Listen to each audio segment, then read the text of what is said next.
Today's most important person you don't know went on trial today in a courtroom you're not allowed into.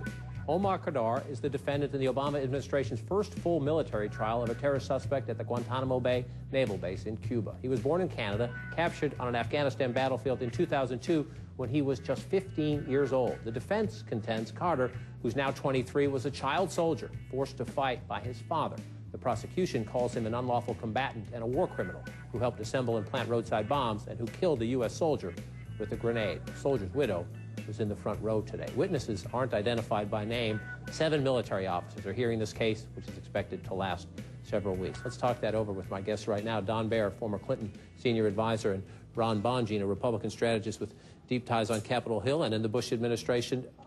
More than the particulars of this case, Don, to me, as people see it and watch the coverage of it, will it reignite the debate about, Mr. President, you promised that Guantanamo Bay would be closed by now? Right, and it's kind of a lose-lose in some respects for President Obama, if you think about it. On the one hand, you promise this, there's people on the left and in his party who say, why haven't you done it already?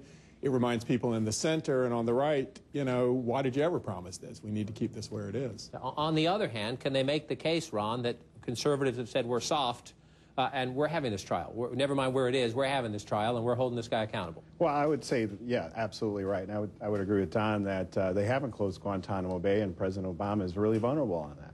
Absolutely right. Vulnerable? Yes. You think, is it vulnerable well, on the left? Well, it just shows, no, he's vulnerable on the left and he's vulnerable on the right. It really just shows that, you know, he's making promises that he can't keep, and here's another one of them.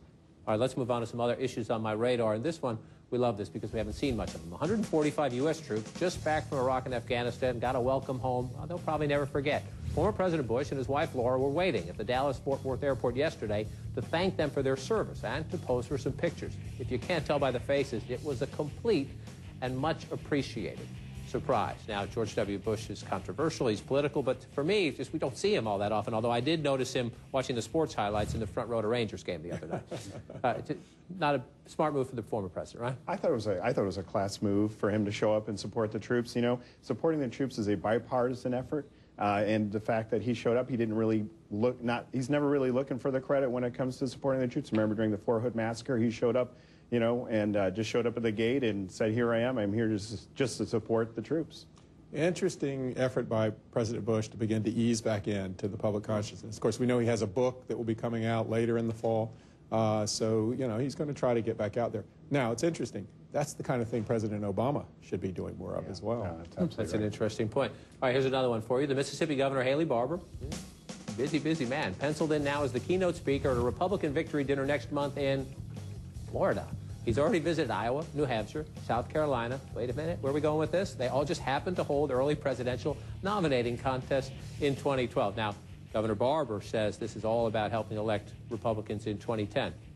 I don't buy it. How about you? Well, he is head of the Republican Governors Association, so it's a smart move that he's in Florida raising money. It also does help him if he chooses to run for president. And, yeah, you know, people are reading into this, including myself, thinking he might make a run for it. He's very popular in Mississippi, very popular in the Southeast. Made a name for himself not only as former RNC chairman, but as saving the state of Mississippi after Hurricane Katrina hit.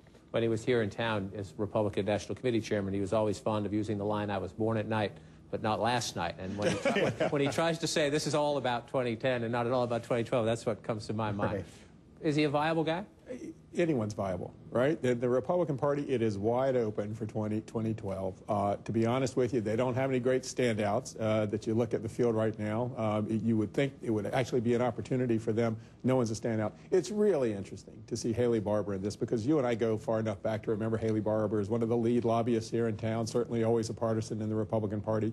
He's done a good job as governor of Mississippi, but it suggests why this is as wide open as it is when Haley is somebody who can actually step up to it. Interesting conversationalist. I wouldn't mind him out there. Have a good time in Iowa with Haley, I think. Now, here's one that's going to make a lot of people mad. Seems the federal government's bank bailout was good for Europe's banks. A new report says France and Germany were among the greatest beneficiaries of the money that went to prop up the insurance giant AIG. This watchdog report also points out the AIG rescue was bigger than France's entire bank rescue program and was nearly half the size of Germany's. And we're talking about billions of dollars here with a B. Taxpayers didn't like this program to begin with. Yeah, this is really bad news for the Obama administration at a time where you have This happened in the Bush administration to begin with. It started in the Bush administration. That's true, but now the way that it's been managed, the way the money's been managed now, it's been under the Obama administration, and it's on their watch. And so they have a lot to answer for here. You know, at a time where you have skyrocketing unemployment, huge debt, concerns about spending, then you have this watchdog report come out. It couldn't have come at a worse time for Democrats. Yeah, but this is one, it's way too easy to turn into a political football.